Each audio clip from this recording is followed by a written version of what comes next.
Welcome to Shukla study point. आप सभी का स्वागत है आपके अपने YouTube channel Shukla study point में। मैं शिवम शुक्ला आप सभी दोस्तों का हार्दिक स्वागत करता हूं। आज की ये क्लास जो होगी वो बीए थर्ड ईयर के छात्र छात्राओं के लिए होगी, यानी कि बीए तृतीय वर्ष में जो छात्र छात्राएं हैं, यानी जिनकी ईयरली परीक्षा हो रही है। आपको बता दूं कि आप सेकेंड ईयर में आपने परीक्षा दी, अब आप थर्ड ईयर में आए हैं। आपको बता दूं कि एक और पैटर्न चलता है, आपके समानांतर ही एक पैटर्न और चल रहा है। आपको पता होगा सेमेस्टर प्रक्रिया, सेमेस्टर टाइप के जो एग्जाम्स हो रहे हैं, तो सेमेस्टर टाइप के एग्जाम्स वालों के लिए नहीं है, ये है ईयरली एग्जाम वालों के लिए। और खास करके लास्ट ईयरली एग्जाम में चूंकि सिलेबस सबका बदल चुका है, लेकिन अभी जो थर्ड ईयर में हमारे छात्र छात्राएं हैं उनका यही आपका पूछा जाएगा। और इससे पहले 2022 में 2021 में जो मॉडल पेपर पड़े हुए हैं उनकी वीडियोस आप देख लीजिएगा। मैं सभी सब्जेक्ट की प्लेलिस्ट बना दूंगा, पेपर 1, पेपर 2, पेपर 3। आप जब थर्ड ईयर में जाते हैं तो आपको 3 पेपर देना होता है एक सब्जेक्ट का, तो तीनों पेपर को मैं एक ही एक प्रकार से प्ले लिस्ट में समाहित कर दूंगा और आप आसानी से देख लीजिएगा। तीनों का पेपर अलग अलग होगा, ये बात आप ध्यान रखेंगे, ठीक है। चलिए, महासंग्राम रिवीजन क्लास 2023 की परीक्षाओं के लिए सैन्य विज्ञान यानी कि मिलिट्री साइंस का एक आपका सब्जेक्ट है मिलिट्री साइंस, ठीक है। जिसके अंतर्गत आपको क्या पढ़ना है, आपको बता दूं कि 3 पेपर आपके होने हैं। अब 3 पेपर में मैं पहले पेपर का आपके नाम क्या है यहाँ पर आपको दिखाई पड़ रहा है, एवोल्यूशन ऑफ स्ट्रैटेजिक थॉट, यानी कि आपको क्या पढ़ना है भैया, आपको यहाँ पर क्या पढ़ना है, फटाफट से देखने का प्रयास करेंगे। आपको यहाँ पर क्या पढ़ना है, स्ट्रेटेजिक थॉट के बारे में पढ़ना है। और किसके स्ट्रेटेजिक थॉट के बारे में, यानी खास करके जो स्ट्रेटेजिक विचार हैं उनका आपको इतिहास पढ़ना है, हिस्ट्री पढ़नी है, ठीक है। ये बात ध्यान रखिए, उनका विकास कैसे हुआ उसको हमको जानना है और विस्तार से जानने का प्रयास करना, ठीक है।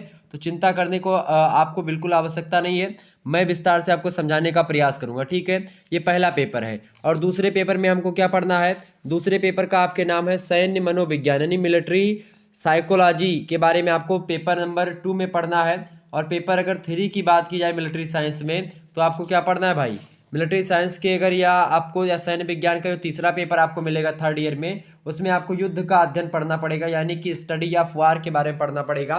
तो इस प्रकार से 3 पेपर आपके होंगे थर्ड ईयर में अगर आप हैं और आपने मिलिट्री साइंस ले रखा है। और आपको बता दूं कि ये प्रैक्टिकल सब्जेक्ट भी होता है, तो आपको विधिवत जानकारी इसके बारे में होनी चाहिए और मैं उसको बताने का प्रयास करूंगा आज के वीडियो के माध्यम से। ये महासंग्राम वीडियो है। महासंग्राम वीडियो का सीधा सा मतलब होता है कि इसमें बहुत ही महत्वपूर्ण क्वेश्चंस और आंसर्स रखे जाते हैं, जो कि आपकी परीक्षा के दृष्टि से बहुत ही ज़्यादा महत्वपूर्ण होते हैं। आइए हम उन प्रश्न और उत्तर की ओर बढ़ते हैं और समझने का प्रयास करते हैं, विस्तार से जानने का प्रयास करते हैं। पहला प्रश्न आपकी स्क्रीन पर आ चुका है, आप सभी लोग देखेंगे। पहला प्रश्न क्या है भाई, सभी लोग देखने का प्रयास करेंगे और बहुत ही ध्यान से इन चीज़ों को पढ़ने का प्रयास आप करेंगे। निश्चित तौर पर आपको हर एक चीज़ें समझ में आएंगी और बहुत ही अच्छे तरीके से आप अध्ययन कर पाएंगे अगर आप लोगों ने सही तरीके से वीडियो को देखा, ठीक है। चलें समझते हैं भाई इन चीज़ों के बारे में।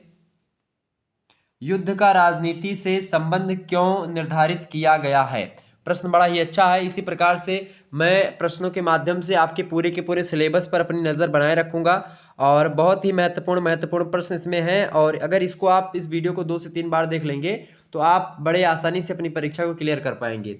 युद्ध का राजनीति से संबंध क्यों निर्धारित किया गया है ये बताएं। उत्तर में आपको क्या लिखना है, क्योंकि युद्ध का राजनीति से गहरा संबंध रहा है। युद्ध आप देखते हैं राजाओं, राजनेताओं, विजेताओं, सेना नायकों तथा राज्यों के द्वारा अपनी नीति जारी रखने का ढंग होता है एक प्रकार से। इसी कारण से क्या होता है, राजनीति को युद्ध की माता भी कहा जाता है, यानी कि युद्ध जो उत्पन्न होता है वो राजनीति से उत्पन्न होता है। अगर राजनीति ना हो तो मेरे हिसाब से युद्ध ना हो। जितने भी आप युद्ध प्राचीन काल से लेकर के अब तक देखे होंगे, उनके पीछे कहीं ना कहीं पे राजनीति का संबंध या राजनीतिक कारण जरूर रहा होगा, क्योंकि बिना राजनीति के युद्ध संभव ही नहीं है। यानी कि एक प्रकार से जो राजनीति है वह माता है और पुत्र होता है उसका युद्ध, ठीक है।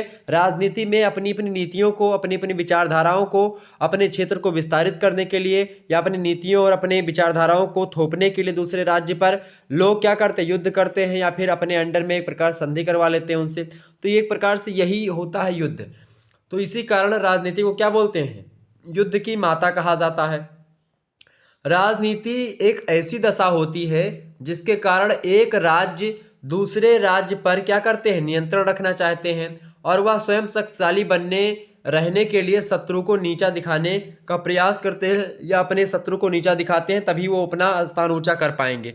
यानी युद्ध एक प्रकार से कहीं ना कहीं पे अपने विचारों को थोपने की एक प्रक्रिया, एक क्रिया होती है, जिससे क्या होता है अपना वर्चस्व कायम रहता है, समाज में थोड़ा सा इज्जत भी बढ़ती है। अगर आप युद्ध जीत जाते हैं तो खास करके आपकी इज्जत थोड़ा बढ़ जाती थी पहले के समाजों में, ठीक है। और खास करके आपने पढ़ा ही होगा हिंदी, अगर आप लोगों ने पढ़ा होगा तो हिंदी में आपने आदिकाल पढ़ा होगा, तो उसमें आपको पता होगा आलखंड कि अक्का मारे दुई गिर जावे, तीसरा खौफ खाए मर जाए, धय दो डोला समर खेत मा जे जीते ते ले उठाए, हाथ पटक दे भुइमा जो तो 9 मन माटी लिए उठाए। इसके अलावा 12 बरस ले कुकर जीवे और 16 ले जीवे सियार, बरस 18 छत्री जीवे आगे जीवन को धिक्कार। इस प्रकार से आपको पता होगा कि मतलब वीर रसात्मक चीजें हो रही थी, लगातार लोग युद्ध लड़ रहे थे।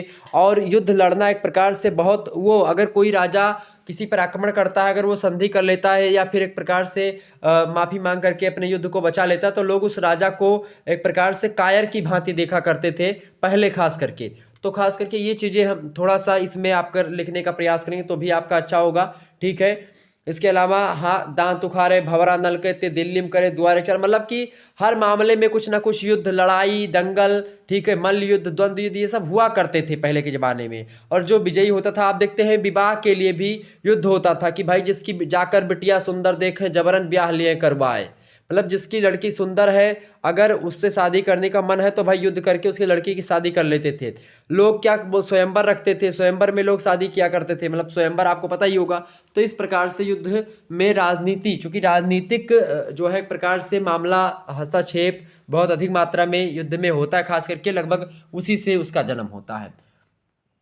दूसरा प्रश्न आपका है मैकियावेली के युद्ध की अवधारणा की 4 बातें बताइए। मैकियावेली आपको पता होगा राज्य को लेकर के इसके कई सारे विचार हैं और बहुत विद्वान आदमी है मैकियावेली। तो ये कहता है युद्ध की अवधारणा में 4 मुख्य बातें बताता है, उसी को समझने का प्रयास करेंगे। पहली बात मैकियावेली कहते हैं तो युद्ध काफी दिनों तक संचालित होना चाहिए। यदि राष्ट्र का अस्तित्व खतरे में हो तो हिंसात्मक युद्ध करने में कोई हानि नहीं है। मैकियावेली क्या कहता है कि अगर युद्ध के बारे में इसने कहा कि युद्ध अगर काफ़ी दिनों तक संचालित होना चाहिए, मतलब लगातार कुछ दिनों तक चलना चाहिए, युद्ध के बारे में मैकियावेली का यह विचार है। और ये इसने भी कहा कि यदि राष्ट्र का अस्तित्व खतरे में हो जाए युद्ध करते समय या किसी भी स्थिति में, तो हिंसात्मक युद्ध करने में कोई हानि भी नहीं होती है। फिर आप हिंसात्मक युद्ध भी कर सकते हैं, मतलब कि मार काट भी कर सकते हैं, इसमें कोई दो राय नहीं है। ये मैकियावेली बताता है, ठीक है।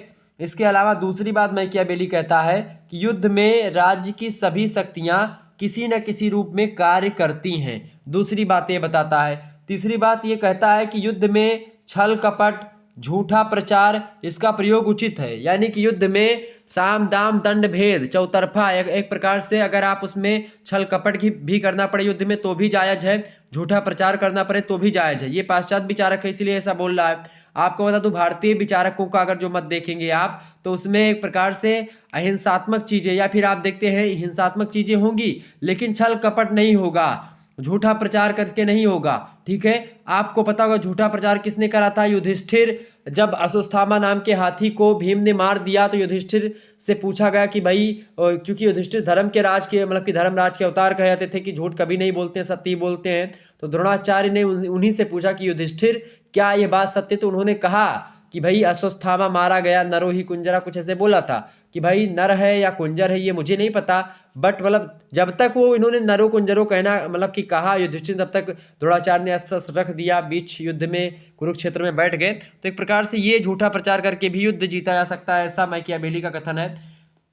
इसके अलावा युद्ध की अवधारणा को बताते हुए मैकियावेली कहता है कि किसी भी सेना के संबंध, मतलब किसी भी सेना के संगठन का अंतिम उद्देश्य युद्ध में विजय प्राप्त करना है। यानी कि आप किस रास्ते से युद्ध में विजय प्राप्त करें डोंट मैटर, वो मैटर नहीं करता। मैटर यह करता है कि आप युद्ध जीत रहे हैं या हार रहे हैं। यानी युद्ध में आप विजय प्राप्त करें, किसी भी तरीके से प्राप्त करें, अंतिम युद्ध का लक्ष्य विजय ही होता है, चाहे आप साम दाम दंड भेद या झूठा प्रचार छल कपट किसी भी प्रकार से करें, ठीक है, जीतना चाहिए बस।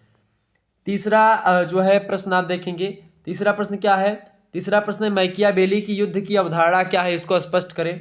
तो मैकियावेली सीमित और धार्मिक युद्धों को त्याग करके उनके स्थान पर कूटनीतिक और समग्र युद्धों की वकालत करता है।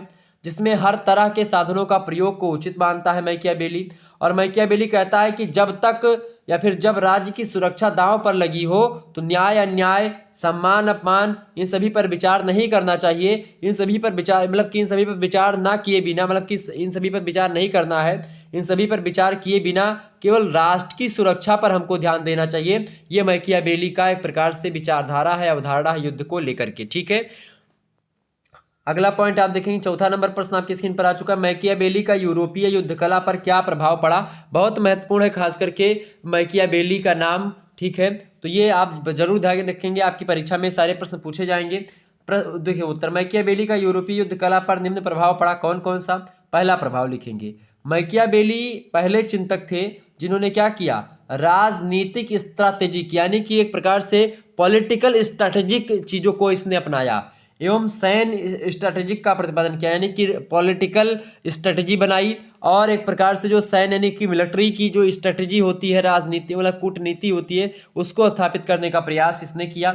इसके अलावा अगर बात की जाए, दूसरी बात इसकी ये थी सबसे महत्वपूर्ण, दूसरी बात क्या थी भाई? दूसरी बात इसकी महत्वपूर्ण ये थी भाई कि ये जो था, खास करके आप देखेंगे, ये जो था एक प्रकार से जो है यौद्धिक योजना के निर्माण में संपूर्ण राष्ट्र के द्वारा सहयोग प्रदान करने पर बल देता था। इसके अलावा तीसरी बात ये कहता था कि उसने मतलब मैकियावेली ने अनिवार्य सैन्य सेवा लागू करने के सिद्धांत का प्रतिपादन भी किया था। तो ये मैकियावेली की कुछ बारे में बातें थी जो कि मैंने आपको बताई। आगे बढ़ते हैं, पांचवा प्रश्न आपकी स्क्रीन पर आ चुका है। पांचवा प्रश्न है कि सुनतजू ने युद्ध कला के संबंध में क्या विचार प्रकट किए? बहुत महत्वपूर्ण प्रश्न है, आपके एग्जाम में आने वाला है। इस प्रश्न को आप एकदम से रट लीजिएगा। प्रश्न आपका क्या है भाई? प्रश्न आपसे कह रहा है, प्रश्न क्या कह रहा है बाबू? प्रश्न आपसे कह रहा है कि जो युद्ध है एक प्रकार से, इसके बारे में आपसे प्रश्न कह रहा है। क्या कह रहा है प्रश्न? कि सुनतजू ने युद्ध कला के संबंध में अपने क्या विचार दिए हैं, उसके बारे में बताएं। तो सुनतजू का कहना है कि युद्ध जो होता है एक महान कार्य होता है। किसने कहा? सुनतजू ने कहा। सुनतजू ने कहा कि युद्ध जो होता है एक महान कार्य होता है, एक ग्रेट वर्क होता है युद्ध, और यह जीवन मृत्यु का संदेश होता है। कौन? युद्ध।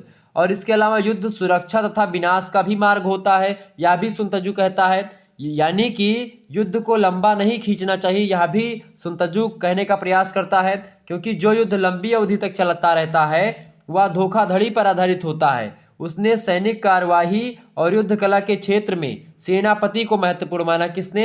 सुनतजू ने। सुनतजू ने किसको महत्वपूर्ण माना? इसने कहा कि भाई जो है क्या होगा, युद्ध कला में इसने सैनिक कार्रवाई और युद्ध कला के क्षेत्र में सेनापति, इन दोनों को महत्वपूर्ण माना। सैनिक कार्रवाई कैसी होती है और युद्ध कला में खासकर सेनापति की क्या भूमिका होती है, इसको महत्वपूर्ण माना। और सुनतजू कहता है कि यदि सेनापति कुशल होगा तो जीत में को कोई भी परिवर्तित नहीं कर सकता है, मतलब जीत पक्की है एकदम से। अतः युद्ध जीतने के लिए सर्वप्रथम यानी सबसे पहले योग्य सेनापति का चुनाव करना बहुत जरूरी है। युद्ध में जनता तथा सेना दोनों में नैतिक भावना भी होनी चाहिए, सुनतजू यह भी कहता है। इसके अलावा सुनतजू कहता है कि जो है नैतिक भावना के साथ ही साथ जनता और सेना दोनों में खासकर नैतिक भावना हो, दोनों में एक प्रकार से तालमेल हो। राष्ट्र के लिए बलिदान की भावना रख करके युद्ध में कूदना चाहिए, चाहे सैनिक की बात की जाए चाहे जनता की बात की जाए। धन प्राप्ति के लिए युद्ध करना राष्ट्रीय भावना को कुंठित करना, यानी कि अगर आप सोच रहे हैं कि भाई मैं युद्ध इसलिए कर रहा हूं क्योंकि हमको सैलरी मिल रही है, तो फिर गलत बात है। यानी सैलरी को ध्यान में न रख करके या अपने स्वार्थों को, निज स्वार्थ को त्याग करके राष्ट्र हित को सर्वोपरि रख करके जो सैनिक युद्ध लड़ता है वह युद्ध एक प्रकार से विजयी होता है और वह युद्ध अच्छा माना जाता है, ये बताता सुनतजू। सुनतजू के बारे में और भी प्रश्न आपसे बन सकते हैं, जैसे कि छठा प्रश्न देखेंगे, सुनतजू ने आक्रमणात्मक तथा सुरक्षात्मक कार्यविधि के संबंध में क्या कहा है? एक होता है भाई आक्रमण, एक होता है सुरक्षात्मक कार्यविधि। आक्रमण का मतलब क्या होता है कि हम अपने तरफ से किसी दूसरे राजा पर आक्रमण कर दें या किसी दूसरी सेना पर आक्रमण कर दें। सुरक्षात्मक कार्यविधि का मतलब क्या होता है कि जब कोई हम पर आक्रमण करे और हम उनके उत्तर में एक प्रकार से प्रत्युत्तर के स्वरूप में हम कुछ कार्रवाई करें। ठीक है, तो इन दोनों के संदर्भ में सुनतजू क्या कहता है इसको जानते हैं हम। ठीक है, देखें सुनतजू कहता है कि युद्ध में अपने मोर्चे की यथास्थिति को बरकरार रखा जाना चाहिए। शत्रु सेना को नष्ट करने की तुलना में उसको बंदी बनाना ज़्यादा लाभदायक होता है। अगर उसको आप शत्रु सेना को नष्ट कर देंगे तो वो फिर दिक्कत की बात है, फिर उसका कोई योग लाभ नहीं ले पाएंगे। लेकिन अगर उसको हम बंदी बना लेंगे तो हमको बाद में लाभ दे सकते हैं। शत्रु को बिना लड़े पराजित करना सैनिकों की लड़ने की निपुणता पर निर्भर करती है। इसलिए युद्ध में शत्रु की स्ट्रैटेजी यानी कि जो उसकी कूटनीति होती है, स्ट्रैटेजी होती है, उस पर आक्रमण करना सर्वाधिक महत्वपूर्ण होता है। शत्रु के शरीर पर वार नहीं करना, उसकी जो कार्यविधि है, उसकी गतिविधियों को तोड़ देना, या उसकी जो रणनीति है उस रणनीति को खंडित कर देना, यह सबसे बड़ा महत्वपूर्ण काम होता है युद्ध में। खास करके उसके मनोबल को तोड़ देना सेना की, ताकि वो आत्मसमर्पण करने पर मजबूर हो जाए, ये सुन त्सु कहता है। सुन त्सु का कहना है कि सुरक्षात्मक कार्रवाई पराजय की संभावना से बचाती है और शत्रु पर विजय प्राप्त करने का मार्ग खोलती है। सुरक्षात्मक स्थिति से शक्ति की कमी का ज्ञान होता है। तो एक प्रकार से ये सुन त्सु के कुछ विचार हैं जो कि आक्रमणात्मक और सुरक्षात्मक कार्यविधि के संबंध में उसने कहा। आगे बढ़ते हैं, सातवां प्रश्न। सातवां प्रश्न आपसे बन सकता है कौन सा भाई, कि जो है क्लाउज़विट्ज़ ने युद्ध की आधारभूत प्रकृति के संबंध में क्या विचार प्रस्तुत किया। यानी क्लाउज़विट्ज़ ने क्या युद्ध के बारे में कहा, इसके बारे में आपसे प्रश्न पूछा जा सकता है। तो क्या कहा भाई, क्लाउज़विट्ज़ ने कहा कि युद्ध कुछ भी मतलब कि युद्ध कुछ नहीं वरन व्यापक पैमाने पर द्वंद्व होता है। ये कथन है किसका, क्लाउज़विट्ज़ का। यह कथन है कि युद्ध जो होता है कुछ नहीं है बल्कि या वरन व्यापक पैमाने पर एक द्वंद्व होता है, जो एक प्रकार से दो पक्षों के बीच में चलता रहता है। इसलिए क्लाउज़विट्ज़ कहता है कि युद्ध हिंसा की एक कार्रवाई होती है जिसमें अपनी इच्छा की पूर्ति के लिए विरोधी पक्ष को बाध्य कर दिया जाता है, और वे युद्ध को ना तो वैज्ञानिक खेल और ना ही अंतर्राष्ट्रीय क्रीड़ा मानते हैं। यानी कि क्लाउज़विट्ज़ ये नहीं कहते कि वैज्ञानिक युद्ध कोई वैज्ञानिक खेल नहीं है, ये क्लाउज़विट्ज़ कहते हैं, और ना ही अंतर्राष्ट्रीय क्रीड़ा कोई है युद्ध, ये क्लाउज़विट्ज़ कहता है। बल्कि युद्ध को ये कहता है कि युद्ध को एक कला के रूप में स्वीकार किया इसने। यानी युद्ध क्या है, एक कला है युद्ध। यानी कि जो वार होता है, वार इज अ आर्ट, वार एक कला है, युद्ध एक कला है, ऐसा कौन बोलता है, क्लाउज़विट्ज़ कहता है। ठीक है, तो ये उसके विचार हो गए। आगे बढ़ते हैं, आठवां क्वेश्चन आप देखेंगे, क्लाउज़विट्ज़ के स्ट्रैटेजिक विचारों की विवेचना कीजिए। बहुत बढ़िया प्रश्न है। क्लाउज़विट्ज़ ने स्ट्रैटेजिक को युद्ध में मतलब कि स्ट्रैटेजी मतलब रणनीति एक प्रकार से, ठीक है, स्ट्रैटेजी। तो क्लाउज़विट्ज़ ने स्ट्रैटेजिक को युद्ध में के लक्ष्य की प्राप्ति के साधन के रूप में की है, और उसने युद्ध कला के 3 लक्ष्य बताए हैं कि भाई इन 3 लक्ष्यों पर हमको काम करना चाहिए। कौन कौन से, पहला लक्ष्य क्लाउज़विट्ज़ कहता है युद्ध का कि शत्रु की सैन्य शक्ति नष्ट करके विजय प्राप्त करना, पहला लक्ष्य। दूसरा लक्ष्य इसका ये होता है कि शत्रु की शक्ति के भौतिक स्रोतों यानी कि जो हथियार वगैरह है, भौतिक स्रोत हैं उसके, और अन्य जो साधन है उस पर अधिकार कर लिया जाए। जो उसके भौतिक साधन है जिससे वो सुख सुविधाएं प्राप्त करता है, फिर कुछ भी करता है, तो उन चीज़ों को प्राप्त कर लिया जाए। इसके अलावा तीसरा लक्ष्य इसने बताया कि अपने पक्ष में जनमत तैयार कर लेना, ताकि जनता आपके पक्ष में हमेशा रहे, जनता को रुष्ट ना होने दिया जाए।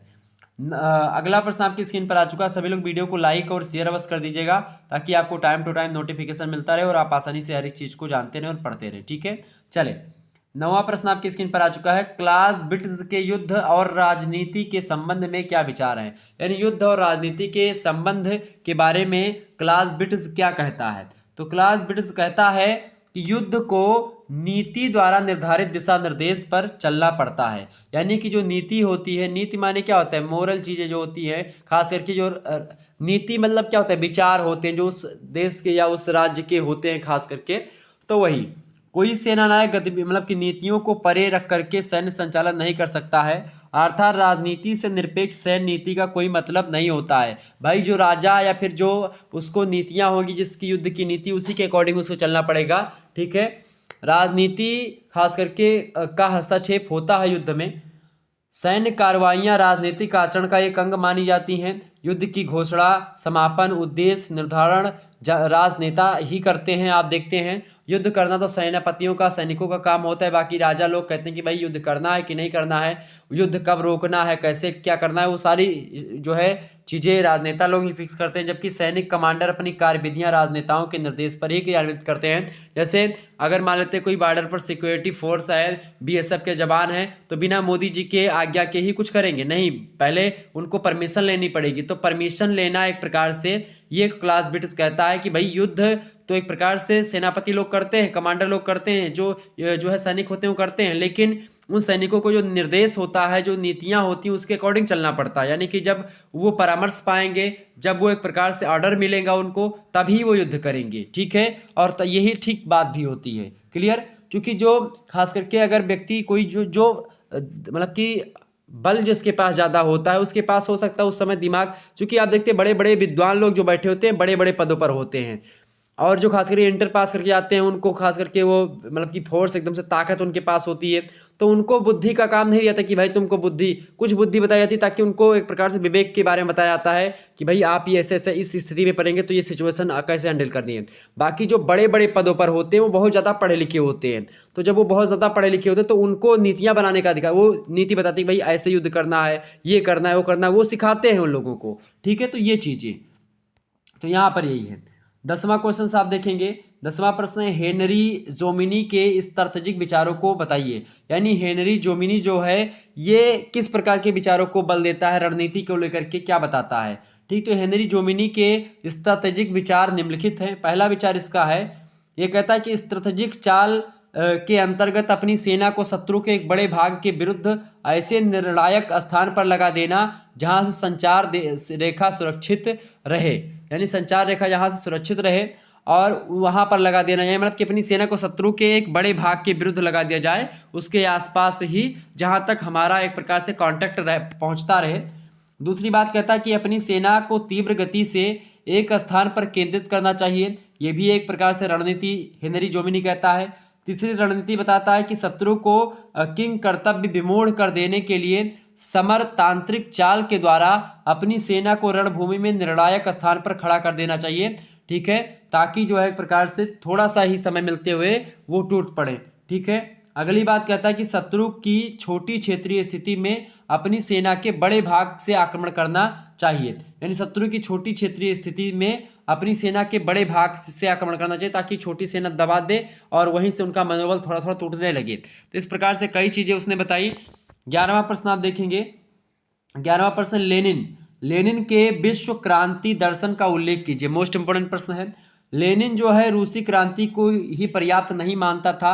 उसकी मान्यता थी कि जब तक दुनिया भर में समाजवादी क्रांति नहीं हो जाती तब तक सोवियत क्रांति अस्थायी नहीं रह सकेगी, क्योंकि पूंजीवाद और साम्यवाद का अस्तित्व संभव नहीं है, ठीक है। यानी कि विश्व क्रांति दर्शन के संदर्भ में लेनिन जो था रूसी विचारक था, रूसी क्रांति के ही एक प्रकार से विद्वान है। तो ये चाहता था कि पूरे संसार में एक प्रकार से ऐसी क्रांति हो, समाजवाद को लेकर के क्रांति हो, समाजवाद आए, ठीक है, ये बताने का प्रयास था। 12वां क्वेश्चन आप देखेंगे। लेनिन ने क्रांति के संचालन के लिए क्या कार्य किए थे। तो लेनिन जो था रूस में अनेक अच्छे कार्य किया इसने, परंतु उसी समय विश्व युद्ध भी छिड़ गया था। वह प्रथम विश्व युद्ध के समय रूस में ना होकर के जर्मनी में था, कौन, लेनिन।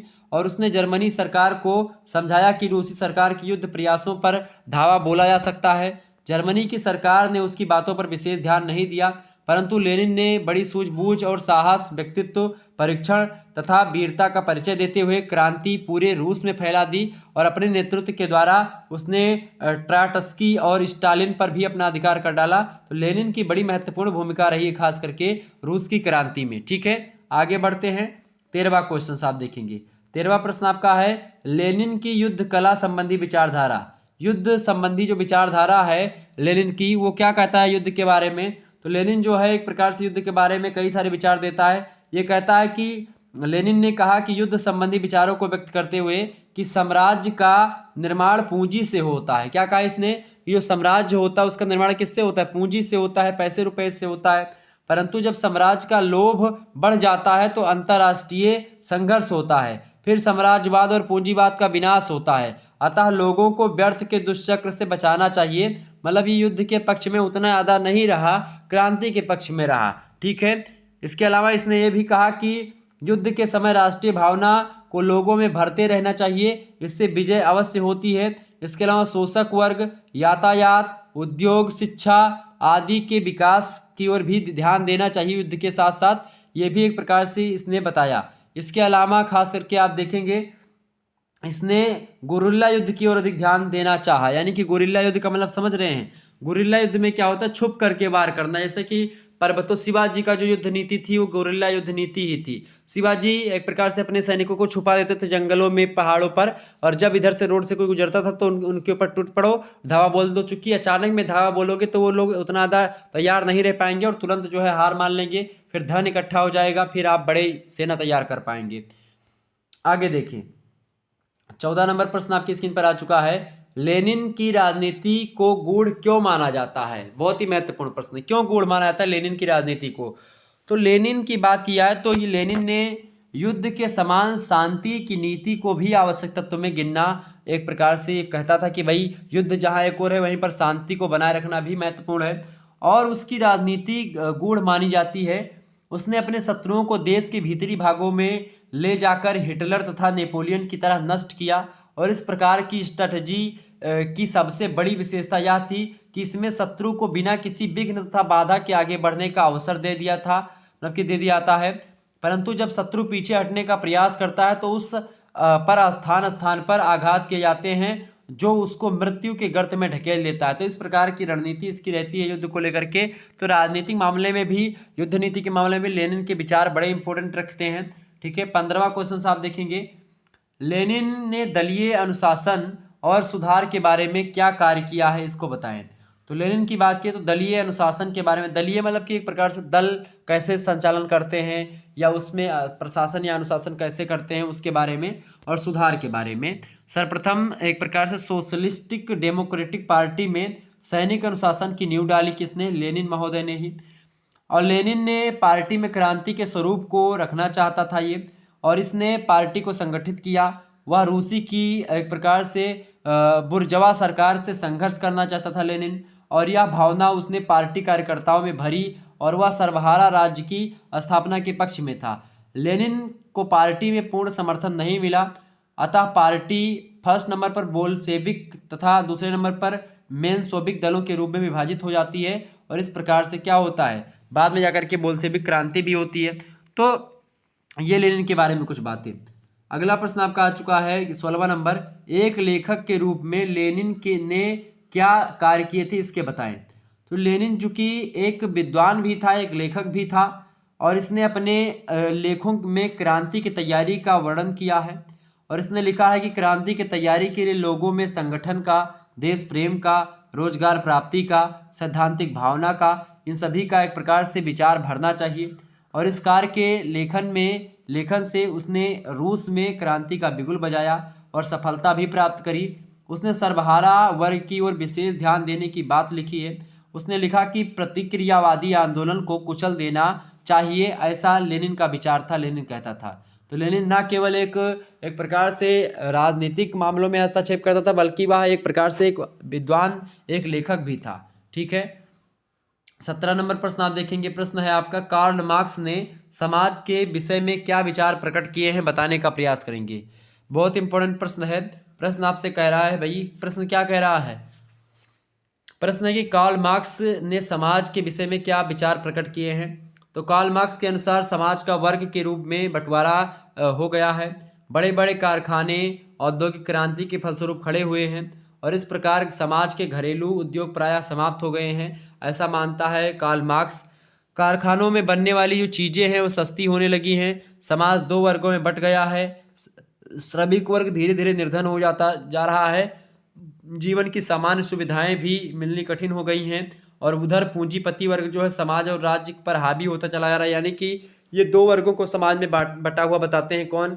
इनका क्या नाम है? Karl Marx. कार्ल मार्क्स की वर्ग संघर्ष की विचारधारा बड़ी फेमस है। ठीक है, तो ये एक प्रकार से कहते हैं कि एक तो भाई एक पूंजीपति वर्ग है और एक श्रमिक वर्ग है, दोनों के बीच में संघर्ष होता है, इसी को वर्ग संघर्ष नाम दिया उन्होंने। और एक प्रकार से वर्ग संघर्ष की विचारधारा आप देखते हैं प्रत्येक समाजों में विद्यमान आपको दिखाई पड़ेगी। हर एक समाजों में ऐसा एक उच्च वर्ग, एक मध्यम वर्ग और एक निम्न वर्ग। ठीक है, 18वां क्वेश्चन आपका है जो है लिटिल हार्ट के प्रमुख सैन्य विचार को लिखिए। प्रथम विश्व युद्ध के बाद में कैप्टन था लिटिल हार्ट। नभ शक्ति क्वचित दल तथा जल थलीय स्ट्रैटेजी के पोषक था ये। परंतु विश्व युद्ध में घटित असंख्य नरसंहार के कारण फ्रांस और ब्रिटेन में युद्ध से विरक्ति की भावना पैदा हो जाती है। कैप्टन हार्ट शुरू से ही भावी युद्धों में क्वचित सेना के महत्व को बताने का प्रयास कर रहे थे, परंतु तत्कालीन वातावरण जो था वो खास करके जो तत्कालीन वातावरण था उसकी अगर बात की जाए तो वातावरण में वह इस कार्य में सफल नहीं हो पा रहे थे, क्योंकि प्रथम विश्व युद्ध के बाद शक्ति की लहर और युद्ध से विरक्त का जो भाव है तेजी से चल रहा था, और इस कारण से उसके विचार उतने ज़्यादा सफल नहीं हो पाए। आगे बढ़ते हैं। अगला क्वेश्चन आपका 19 नंबर देखेंगे। डिवेट ने वायु शक्ति के सिद्धांत में कौन कौन सी बातें बताई हैं? तो डिवेट वायु शक्ति के सिद्धांत में निम्नलिखित बातें बताता है। पहली बात कहता है कि राष्ट्रीय सुरक्षा और अखंडता को, तो डिवेट महोदय वायु शक्ति सिद्धांत के बारे में कुछ बातें बताते हैं, वही मैं आपको बता रहा था। यहाँ पर आप देखिएगा, डिवेट महोदय कहते हैं कि राष्ट्रीय सुरक्षा और अखंडता को बनाए रखने के लिए देश के आक्रमण पर अपना अधिकार जमाने के उपक्रम में तेजी लानी चाहिए। इसके अलावा ये कहते हैं कि शत्रु के उद्योगों, जनसंख्या केंद्रों और अन्य महत्वपूर्ण स्थानों को लक्ष्य बना करके उन्हें नष्ट कर देना चाहिए। ये डिवेट का विचार है। शत्रु की पूर्ति व्यवस्था को छिन्न भिन्न करके उसे सदैव के लिए नष्ट कर देना चाहिए, ये ऐसा मानता है। तीसरी बात ये कहता है कि युद्ध में निर्णायक विजय वायुसेना के सहयोग से प्राप्त की जा सकती है, अतः वायुसेना के उड़ानों की गति बढ़ाने तथा शत्रु के ठिकानों को नष्ट करने के उपाय तीव्र गति के साथ किए जाने चाहिए। तो ये एक प्रकार से मतलब कि वायुसेना के सहयोग से ही हो पाएगा। तो वायु शक्ति के सिद्धांत में ये डिवेट महोदय का कथन है, याद कर लीजिएगा, आपकी परीक्षा में आ सकता है प्रश्न। अगला क्वेश्चन आप देखेंगे, 20वां नंबर प्रश्न है, माओ से तुंग ने गुरिल्ला युद्ध संक्रिया के कौन कौन से 5 सिद्धांत बताए हैं? आइए देखते हैं इसको भाई, कि माओ से तुंग जो है ये गुरिल्ला युद्ध के कौन सी एक प्रकार सिद्धांत बताता है। तो 5 सिद्धांत इसके ऐसे आपके समक्ष दिखाई पड़ रहे हैं। देखिए, पहला सिद्धांत गुरिल्ला युद्ध का ये है माओ से तुंग के अकॉर्डिंग कि एक ठोस बहुमत प्रणाली का प्रयोग करना चाहिए।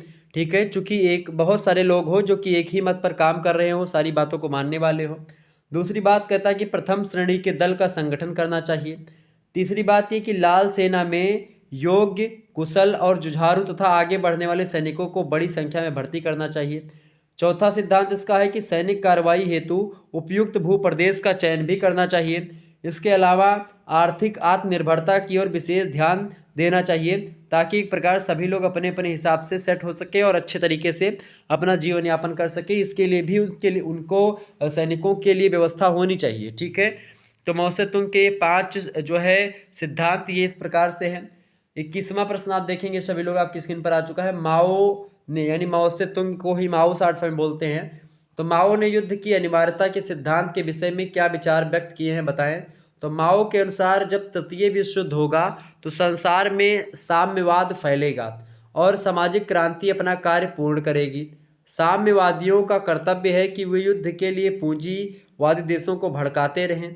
माओ पश्चिमी पूंजीवादी दशा को कागजी शेर कहता था और इसका कथन था कि एक दिन समाजवादी थपेड़ों से वह नष्ट हो जाएगा।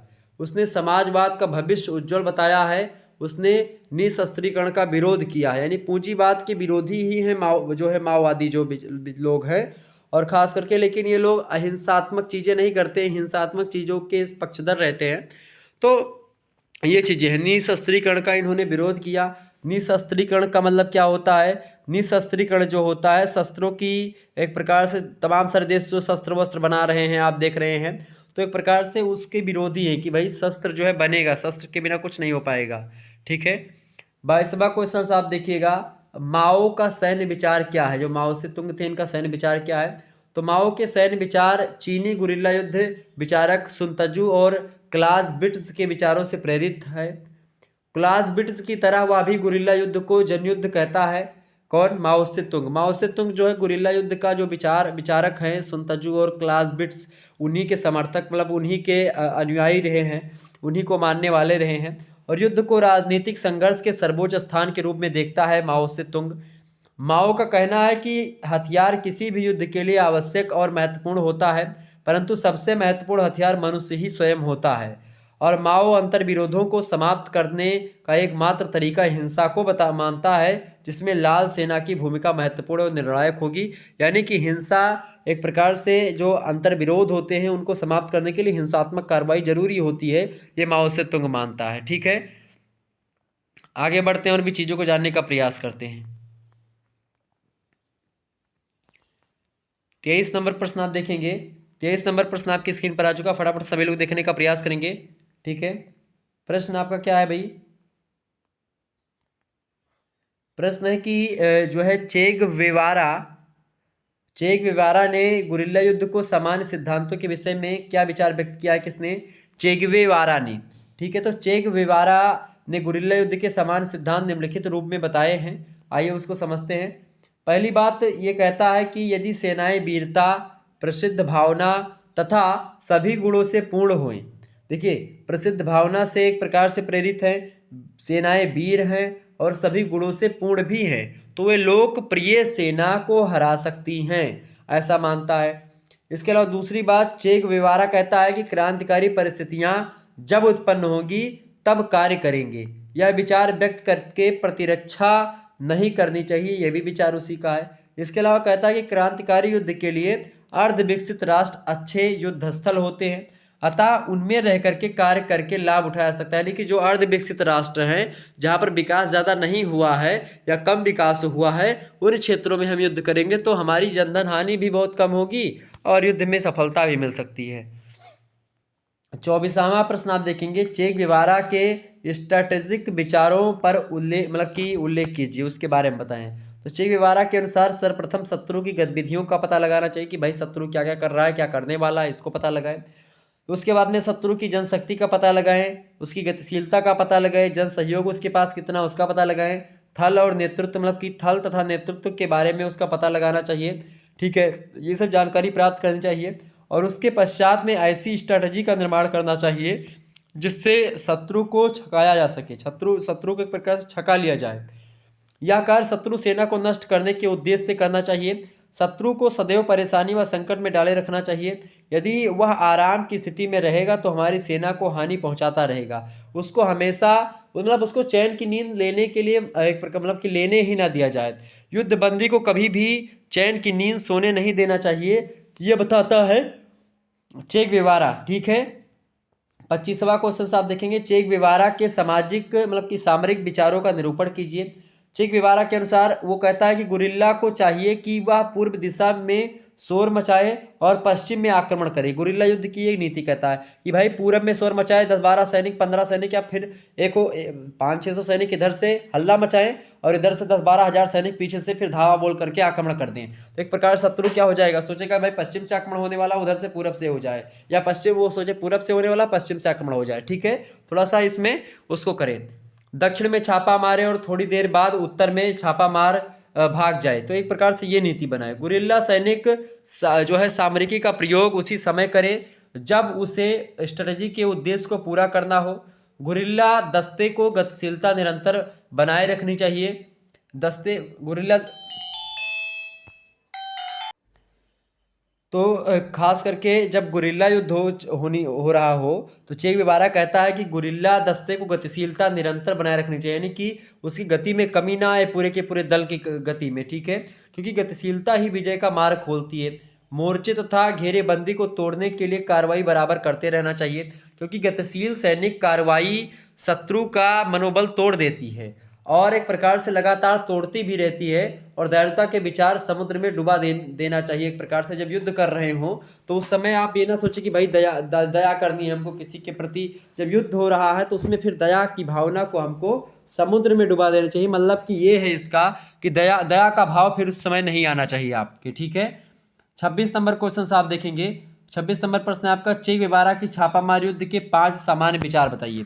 चेक वेवारा छापामार युद्ध के 5 सामान्य विचार बताता है। कहता पहली बात तो ये कहता है कि छापामार युद्ध के लिए गुरिल्लों को भौगोलिक स्थिति का पूर्ण ज्ञान होना चाहिए कि भाई कहाँ पर्वत है, कहाँ पठार है, कहाँ नदी बह रही, कहाँ पर जंगल बंगल, जहाँ का कहाँ पर झाड़ी, कहाँ पर जंगल है, पूरी चीज़ों के बारे में उसके भौगोलिक नॉलेज होना चाहिए उन लोगों को।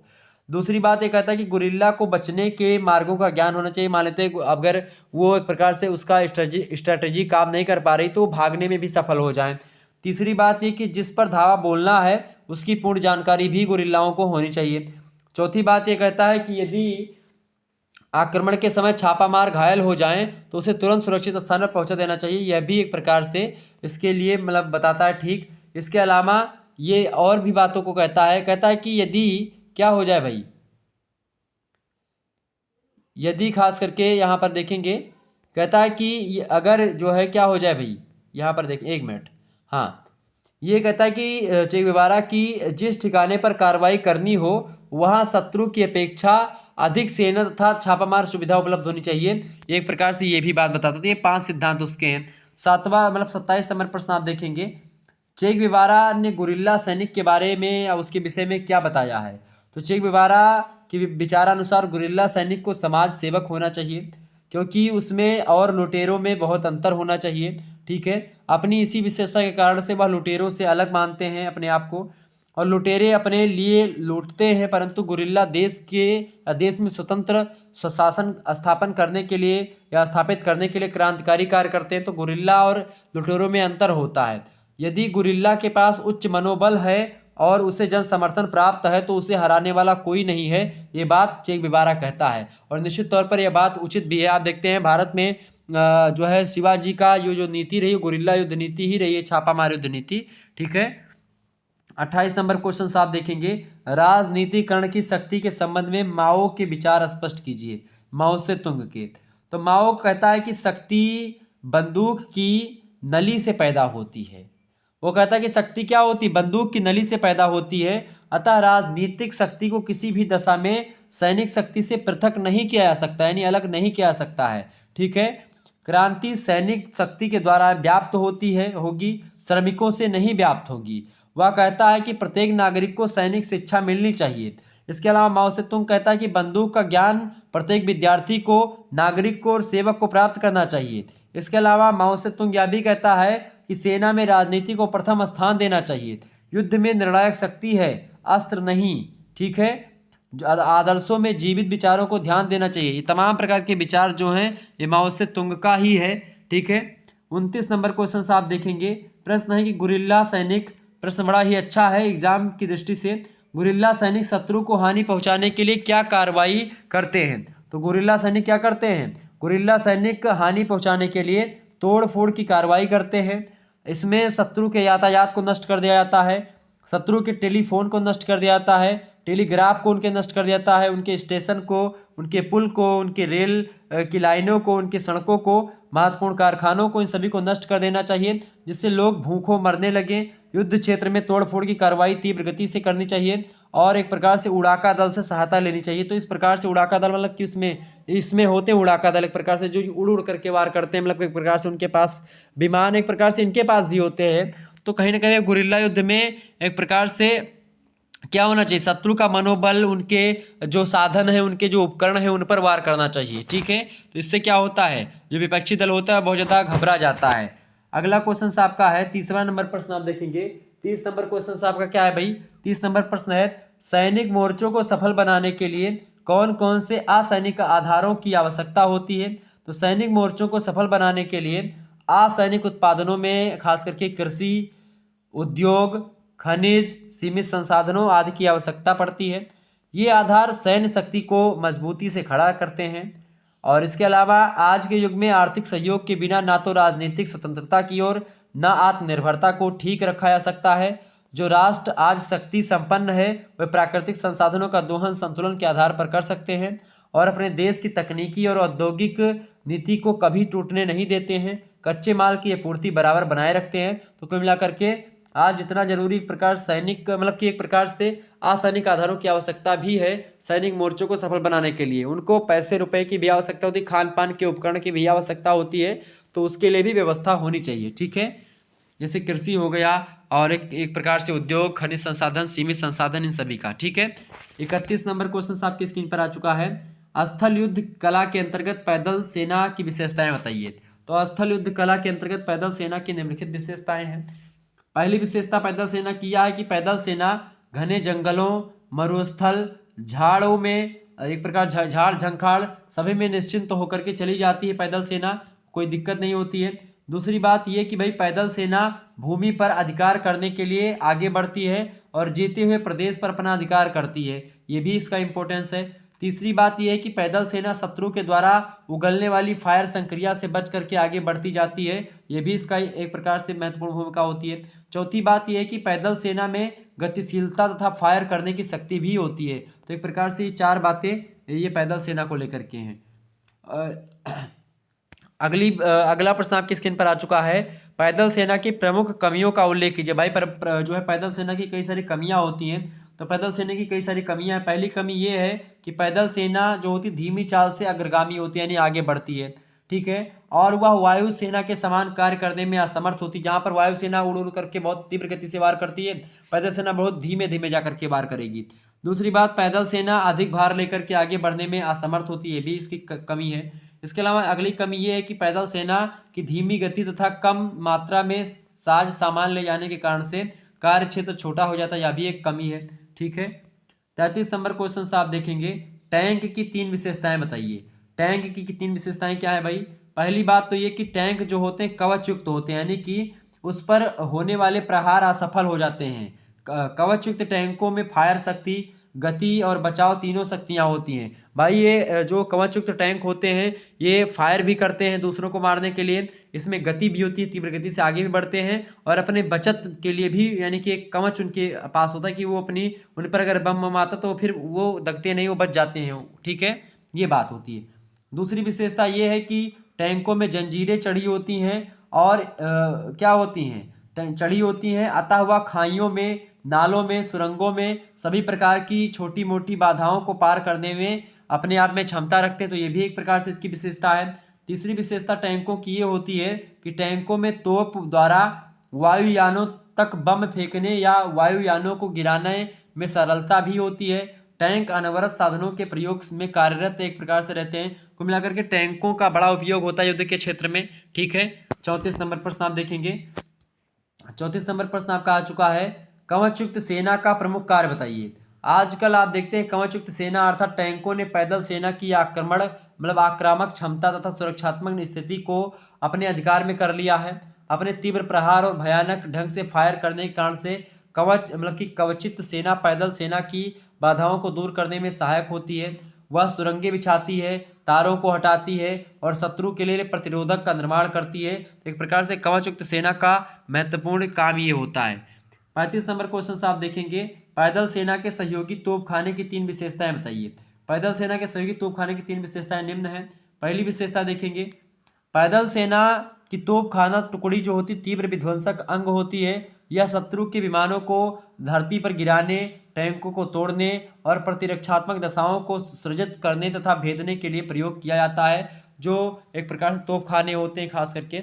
दूसरी विशेषता इसकी है कि जब पैदल सेना के अस्त्र अप्रभावित सिद्ध हो जाते हैं तब उस स्थान पर तोपखाना द्वारा फायर की संक्रिया प्रारंभ की जाती है। इस प्रकार से लोग आगे बढ़ते हैं, ठीक है। तो कुल मिलाकर के बहुत इम्पोर्टेंस भूमिका होती है इसकी, खास करके पैदल सेना के साथ तोपखानों की, ठीक है। तीसरी विशेषता इसकी है कि तोपखाने से गोला दूर तक फेंका जा सकता है, यानी कि जो बम का गोला होता है दूर तक फेंका जा सकता है, क्योंकि इसका जो है परास काफ़ी अधिक होता है, यानी कि दूर तक जाता है। दूसरी बात, चौथी विशेषता यह है कि तोपखाने में लचक के गुण भी पाए जाते हैं, मतलब कि यह लक्ष्यों पर तेजी से आक्रमण भी करता है। तो कई सारी विशेषताएं जो कि एक प्रकार से पैदल सेनाओं के साथ चलती हैं तोपखाने, ठीक है। आगे बढ़ते हैं, अगला प्रश्न आपकी स्क्रीन पर आ चुका है, देखेंगे भाई सभी लोग। 36 नंबर प्रश्न है, तोपखाने के प्रमुख कार्यों का उल्लेख कीजिए। देखिए, पहला कार्य तोपखाने का ये होता है कि तोपखाने के द्वारा जो होता है गोले दाग करके शत्रु की रक्षा पंक्ति तथा यातायात व्यवस्था को छिन्न भिन्न किया जा सकता है, पहला कार्य। दूसरा कार्य ये होता है तोपखाने का कि तोपखाना जो होता है शत्रु की गतिविधियों और उसके रक्षा संस्थानों को तोड़ने का कार्य करता है। शत्रु के सेना में गोले छोड़ करके उसको असंगठित करता है, उसकी आक्रमण करने की शक्ति को कम करता है, सुनियोजित ढंग से फायर झोंक करके अपनी सेना की रक्षात्मक स्थिति को मजबूत करता है। ये सब तोपखाना का काम होता है। इसके अलावा तीसरा काम ये है कि शत्रु की गति में अवरोध उत्पन्न करने में तोपखाने का बहुत बड़ा हाथ होता है। वह अपनी सुदृढ़ कार्रवाई करके शत्रु को पीछे हटाने के लिए विवश कर देता है तोपखाना। तो एक प्रकार से तोपों का बहुत बड़ा योगदान होता है युद्ध के क्षेत्र में, ठीक है। 37 नंबर प्रश्न आप देखेंगे, आपकी स्क्रीन पर आ चुका है। प्रश्न बड़ा ही अच्छा है। प्रश्न है कि मैकेंडर ने हृदय स्थल के सिद्धांत में कौन कौन से बिंदु बताए हैं। तो मैकेंडर हृदय स्थल के सिद्धांत में निम्नलिखित बिंदु बताते हैं। पहला बताता है कि भाई यूरेशिया और अफ्रीका महाद्वीपों में कुछ द्वीप बने पहली बार। उसके बाद में विश्व द्वीप में 2 हृदय स्थल हैं, जिनमें से मुख्य रूप से यूरेशिया एक है। तीसरी बात ये कहता है मैकेंडर कि अर्धमंडलाकार बाहरी सीमांत क्षेत्र जो अधिक समुद्रीय है वो बना। उसके बाद में हृदय स्थल पर शासन करने वाला विश्वद्वीप को अपने कब्जे में कर लेगा। और इसके अलावा उसने कहा कि विश्वद्वीप को नियंत्रित करने वाला व्यक्ति ही सारे संसार का शासक कहलाएगा। ये एक प्रकार से इसका हृदय स्थल का सिद्धांत है। मैकेंडर का जियोग्राफी में आप खास करके पढ़ते हैं इसको, ठीक है, मैकेंडर का हृदय स्थल का सिद्धांत, ठीक है, ये बात ध्यान रखेंगे। 38 नंबर क्वेश्चन आप देखेंगे, प्रश्न बड़ा ही अच्छा है। 38 नंबर प्रश्न है, भयादोहन की अवधारणा क्या है, इसको बताएं। भयादोहन क्या होता है भाई? तो मनुष्य की प्रवृत्ति शुरू से ही तानाशाह बनने की रही है। यदि उसके मन से भय तथा दंड की प्रवृत्ति निकल जाए तो वह संपूर्ण व्यवस्था को छिन्न भिन्न कर सकता है मनुष्य। यदि दंड का भय या भयादोहन मतलब कि दंड का भयादोहन है मतलब कि जो दंड का भय होता है वही भयादोहन कहलाता है। यानी कि ये डर लगा रहता है कि भाई हमको दंड मिलेगा, हम अगर ये गलत काम करेंगे तो हमको इस प्रकार के दंड से गुजरना पड़ेगा, तो ये भयादोहन होता है। यह समाज से प्रारंभ होकर के राष्ट्र राज्य में जाकर के समाप्त हो जाता है। इसमें हम प्रत्येक स्थान पर किसी न किसी रूप में देखते हैं। इसी से व्यवस्था के नियमों का पालन होता है और यह नियम राष्ट्रों में शांति बनाए रखता है। यानी कि दंड की व्यवस्था है वही भयादोहन होती है। भयादोहन का सीधा सा मतलब होता है जब हम कोई गलत काम करते हैं तो ये डर बना रहता है कि भाई हमको, जैसे आज आप चोरी करेंगे तो आपको ये डर है कि पुलिस पकड़ ले जाएगी, तो ये भयादोहन एक प्रकार से, ठीक है। आगे बढ़ते हैं। 39 नंबर प्रश्न है, भयादोहन की स्ट्रेटजी क्या होती है? प्रतिद्वंदी या विरोधी पक्ष की सहन शक्ति के प्रयोग से संबंधित निर्णय पर अंकुश लगाना भयादोहन की स्ट्रेटजी होती है। इसमें अपनी प्रबल क्षमता को इस ढंग से प्रतिपक्ष के मन में प्रविष्ट कराया जाता है कि वह इच्छा शक्ति रखते हुए भी युद्ध के लिए तैयार नहीं होता है। यानी भयादोहन युद्ध में खास करके कैसा काम करता है कि भाई फलाने की जो टीम है या एक प्रकार से आगे जो शत्रु की सेना है बहुत ज़्यादा, उसमें पैदल सैनिक है बहुत ज़्यादा, उसके पास तोप है बहुत ज़्यादा, के पास तोपची हैं अच्छे, ठीक है, उसके पास घुड़सवार भी बहुत है, महारथी हैं, और एक प्रकार से हाथी भी उसके पास ज़्यादा है। तो उससे डर पहले से मन में एक प्रकार से बन जाना, तो एक प्रकार से ये होता है भयादोहन कि भाई अगर हमने इस पर वार किया तो फिर हमारा बाद में क्या होगा, ये एक प्रकार से भयादोहन की स्थिति होती, ठीक है। तो भयादोहन स्ट्रेटेजी के संख्यांशों के कारण शत्रु पक्ष खतरनाक हथियारों का प्रयोग नहीं कर पाता है और वह विश्व में इस प्रकार के वातावरण का सृजन करता है ताकि विशाल पैमाने पर मानव जाति को हानि ना हो।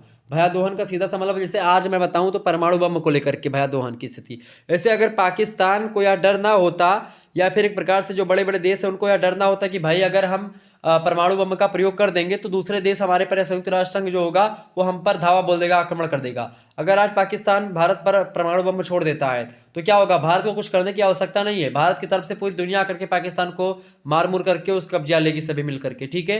या कोई भी देश मान लेते रूस अभी यूक्रेन पर परमाणु हमला कर दे तो परमाणु हमले में क्या होगा, अगर आप परमाणु हमला करेंगे तो आपको भी नष्ट हो जाना है, आप भी नहीं बचोगे, कोई भी देश हो, ठीक है। तो इसीलिए क्या होता है कि एक देश, आजकल युद्ध क्यों नहीं छेड़ते हैं लोग, अगर आप युद्ध छेड़ेंगे तो उसको लेकर के फिर आप बड़ी बड़ी संस्थाएं हैं वो एक प्रकार से सामने आ जाएंगी, ठीक है।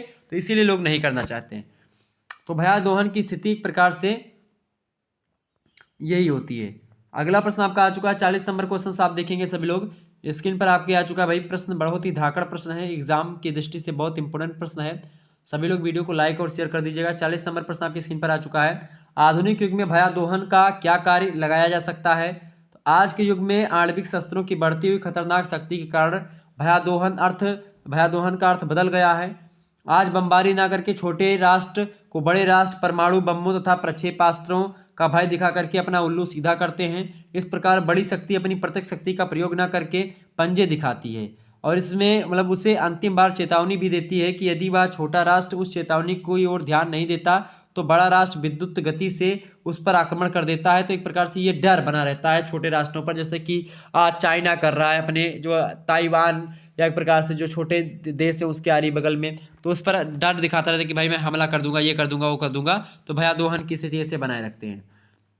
41 नंबर प्रश्न, भयादोहन किस प्रकार के तत्वों से जो है संलिप्त है? तो भयादोहन मन, हृदय, मस्तिष्क आदि पर नियंत्रण करने वाला खतरनाक तत्व होता है जो किसी शक्तिशाली राष्ट्र के द्वारा प्रसारित किया जाता है, जिसे जाने अनजाने विश्व के छोटे बड़े देश स्वीकार करते हैं। जैसे आज सभी पूरे देश से जानते हैं कि अगर अमेरिका से कोई फंस जाएगा तो अमेरिका बहुत शक्तिशाली है। ये भयादोहन की स्थिति है, ठीक है, क्योंकि भयादोहन के ना मानने पर विनाश है और मानने पर शांति है, सद्भावना है, विकास है, प्रगति है, विज्ञान है आदि अनेक संभावित शक्तियां रहती हैं। ये शक्तियां विश्व को जीवित रखने की प्रेरणा देती हैं, अनुशासन बनाए रखती हैं और प्रगति का मार्ग प्रशस्त करती हैं। अतः भयदोहन एक गुप्त धमकी होती है, मनोवैज्ञानिक दबाव होता है, मनोवैज्ञानिक चाल होती है जिसका आधार विश्वसनीयता होती है। लोगों को यह विश्वास है कि भाई किसी बड़े राष्ट्र के अगर खिलाफ बोलेंगे तो हो सकता है हमला कर दे, या हमारा विज्ञान है, हमारा विकास रुक जाए, या हमको ये तत्व ना मिल पाए। इस प्रकार से आज सऊदी अरब की ओर क्यों नहीं लोग जाते, क्योंकि उनके खिलाफ अगर जो देश जाएगा तो भाई उनके पास तेल का भंडार है, तो फिर तेल नहीं मिलेगा, वो नहीं देगा तेल, क्या करोगे। तो एक प्रकार से भयादोहन की स्थिति वो भी एक प्रकार से क्रिएट है, ठीक है। अगला प्रश्न 42 नंबर प्रश्न, भयादोहन के मूल तत्व संचार के साधनों के विषय में विवरण दीजिए। आज चाइना भारत से क्यों डरता रहता है? क्योंकि भारत के पास एक बड़ा मार्केट है यार। पूरी दुनिया भारत के आगे पीछे क्यों घूम रही, क्योंकि भारत के पास एक बड़ी मार्केट है। किसी भी देश को अपनी चीज़ों के, अपने प्रोडक्ट को बेचना है तो भारत के शरण में आना पड़ता है, क्योंकि भारत की जनसंख्या बहुत ज़्यादा है, ठीक है। भारत एक बहुत बड़ा व्यापार है, ठीक है। तो भारत को किसी से डरने की आवश्यकता नहीं, भारत से लोग डरते हैं कि भाई अगर भारत से हम पंगा ले लेंगे, कोई भी देश होगा, तो मैंने समझ लिया कि बहुत बड़े लोगों से पंगा कर ले लिया, हम अपना उनकी अर्थव्यवस्था चौपट हो जाएगी। अगर भारतीय लोगों को अभी आप देखते कहीं पूरी दुनिया में हर जगह आपको भारतीय मिलेंगे। चले हर आगे बढ़ते हैं। भयादोहन के मूल तत्व संचार के साधनों के विषय में विवरण दीजिए। तो संचार के साधन या सूचना तंत्र आज के युग की शक्ति संपन्न तकनीक है। इसके माध्यम से शीघ्र ही ज्ञात हो जाता है कि कौन सा पक्ष क्या चाहता है। प्रायः धमकी देने वाला राष्ट्र अपने मंतव्य को प्रकट कर देता है, उसकी निर्धारित सीमा कहाँ तक है, और या यदि विरोधी देश ने निर्धारित सीमा को पार करने का प्रयास किया तो उसका परिणाम खराब हो सकता है। कई बार संचार साधनों की गड़बड़ी के कारण से अथवा दूसरे पक्ष के पूर्वाग्रह से ग्रसित होने के फलस्वरूप क्या होता है, पूर्वाग्रह का मतलब होता है पहले से किसी देश के बारे में या किसी व्यक्ति के बारे में पहले से कुछ मन में अपने बैठा लेना कि भाई वो फलाने व्यक्ति ऐसा है या फलाने देश ऐसा है, तो ऐसी स्थिति को बना लेना वो पूर्वाग्रह कहलाता है। तो इसके कारण से क्या होता है, पूर्वाग्रह से ग्रसित होने के फलस्वरूप समस्या बहुत जटिल हो जाती है। ऐसी स्थिति में नीति निर्धारकों तक गलत सूचनाएं पहुंच जाती हैं। अतः निर्णय लेने वाले जो मार्ग होते हैं वो एक प्रकार से गलत मार्ग अपना लेते हैं और भयंकर युद्ध भी छिड़ जाता है संचार के माध्यम से। 43 नंबर प्रश्न आपकी स्क्रीन पर आ चुका है। भयादोहन के तत्व में विश्वसनीयता का क्या महत्व होता है? भयादोहन की स्ट्रेटजी के सफल क्रियान्वयन की यह प्रथम शर्त होती है कि विपक्षी राष्ट्र को यह विदित यानी ज्ञात होना चाहिए कि यदि उसने भूले भटके या समझदारी में निषेधित कार्य को करने की, यानी कि जो कार्य करने से रोका गया है उस कार्य को करने की अगर वो कदम बढ़ाता है कोई देश तो काफ़ी हानि हो सकती है, उसको ज्ञात हो पहले से। धमकी कभी कभी भयानक रूप धारण कर लेती है। इस दृष्टि से विश्वसनीयता की स्थिति उस समय अधिक जटिल हो जाती है जब भयादोहन का कार्य करने वाले दोनों राष्ट्र समान शक्तिशाली एवं समान स्तर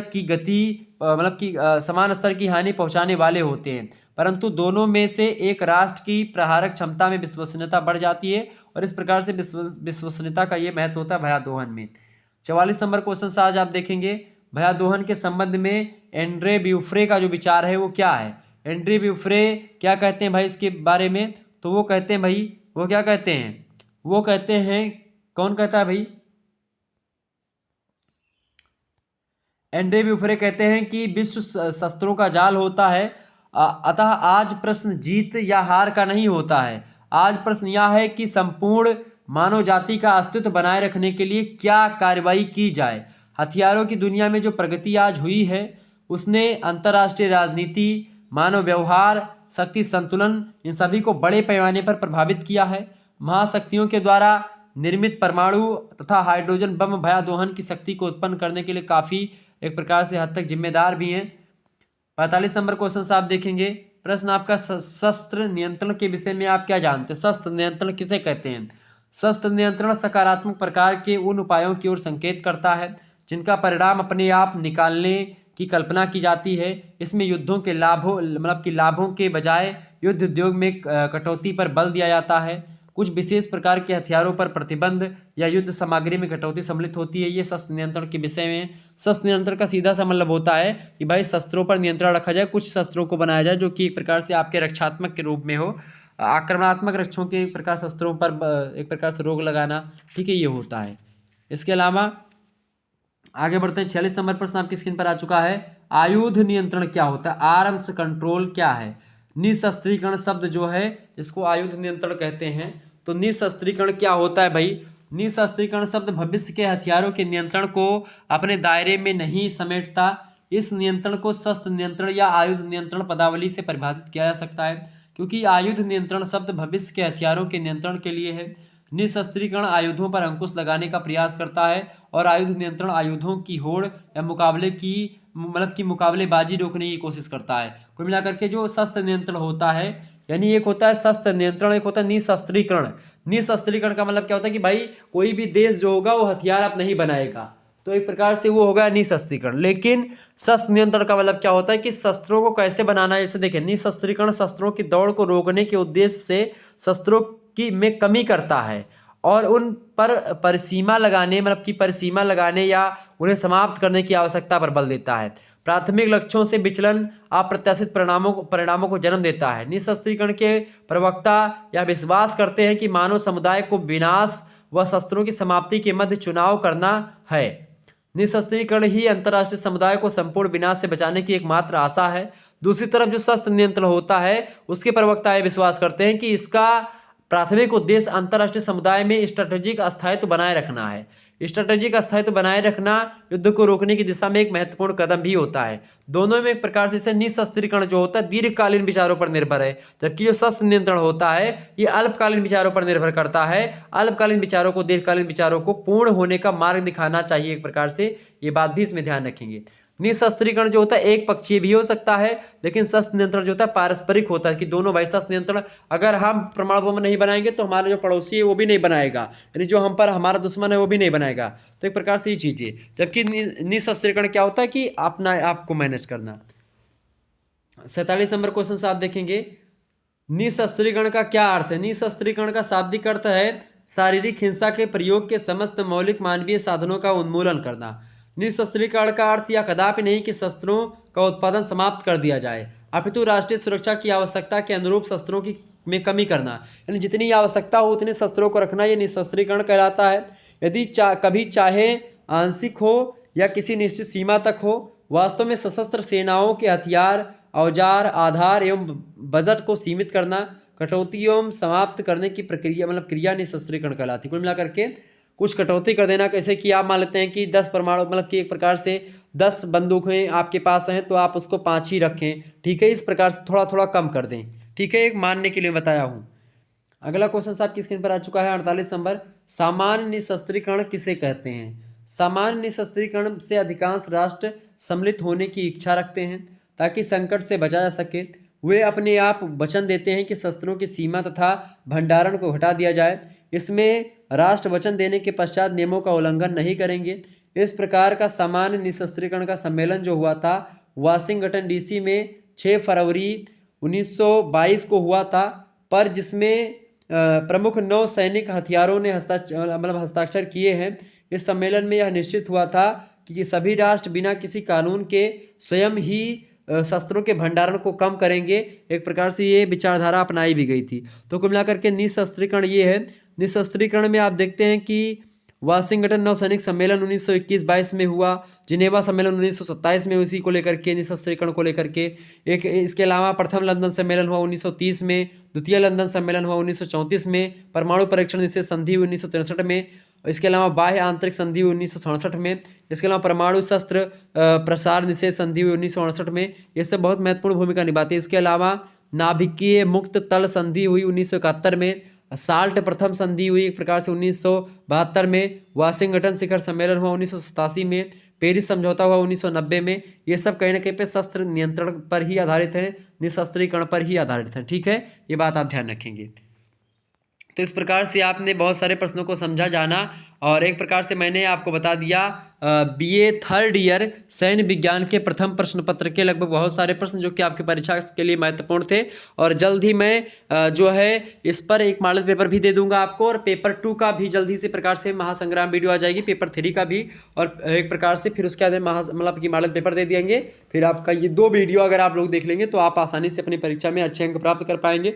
ठीक है, तो आपके समझ में बहुत सारी बातें आई होंगी। पेपर 2 पेपर 3 की वीडियोस को देखने के लिए चैनल को सब्सक्राइब और शेयर अवश्य कर दीजिएगा, सभी दोस्तों के पास वीडियो को शेयर कर दीजिए। ठीक है, महासंग्राम रिवीजन क्लास की दृष्टि से एंशिएंट हिस्ट्री का पेपर 1 का पार्ट 1 यानी कि बीए तृतीय वर्ष का यानी कि बीए थर्ड ईयर जिन्होंने प्राचीन इतिहास लिया हुआ है उनका पेपर 1 का वीडियो मैंने दे दिया है। पेपर 1 का पार्ट 1 ही अभी हो पाया है, पार्ट 2 जल्द ही आपका आ जाएगा पेपर 1 का। उसके बाद पेपर 2 और पेपर 3 एंशिएंट हिस्ट्री का भी दे दूंगा, फिर मध्यकालीन इतिहास का दे दूंगा, सोशियोलॉजी का, पॉलिटिकल साइंस का, सभी सब्जेक्ट को आपको देने का प्रयास रहेगा। चलिए फिर मिलते हैं हम नेक्स्ट वीडियो में, तब तक के लिए जय हिंद जय भारत। आप सभी का बहुत बहुत धन्यवाद हमारे साथ जुड़ने के लिए। इसी प्रकार से अपना प्यार हमेशा बनाए रखिएगा। और भी जिस सब्जेक्ट का आपको बीए थर्ड ईयर की क्लासेस प्रारंभ हो चुकी हैं, आप सभी लोग अपने दोस्तों से बता दीजिए कि भाई थर्ड ईयर की क्लासेस लेने के लिए शुक्ला स्टडी पॉइंट अभी ज्वाइन करें, और आसानी से अपनी क्लासेस रात के 8 या 9 बजे से क्लास होती है, आप आसानी से उसका लुत्फ उठा सकते हैं। धन्यवाद, मिलते हैं next video. Good night, I love you. सभी लोगों को बहुत बहुत धन्यवाद हमारे साथ जुड़ने के लिए। इसी प्रकार से अपना प्यार हमेशा बनाए रखिएगा। बीए तृतीय वर्ष ancient history, sociology, political science, geography, home science, economics, ठीक है, संस्कृत, सभी का मैं दे दूंगा, तो चिंता करने की आपको आवश्यकता नहीं। और आपने आज सैन्य विज्ञान का देखा ही, इसी प्रकार से मैं और सब्जेक्ट के देने का प्रयास करूंगा। धन्यवाद, मिलते हैं नेक्स्ट वीडियो में।